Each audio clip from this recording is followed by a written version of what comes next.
लागलीस? काय नाही, पुस्तक वाचायला लागले. आहे हे हे धर. काय हे? अगं हरभरा डाळ आहे, वाट ही. मी जरा भाजी आणायला जाते, तोपर्यंत वाट. बर ठीक आहे. हा जाते.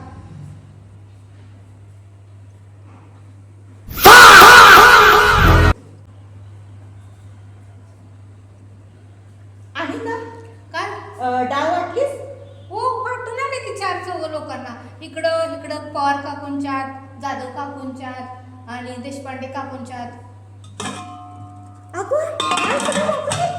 तूच म्हणते की डाळ वाट म्हणून, मग मी वाटणारच की. अगं तुला सांगते, डाळ वाट म्हणजे मिक्सरला वाट. संध्याकाळी पिशी आहे, आपल्याला वाटली डाळ बनवायची होती, म्हणून म्हटलं तुला मिक्सरवर वाटू. वाटून आलीस? Oh, no, no, no, no.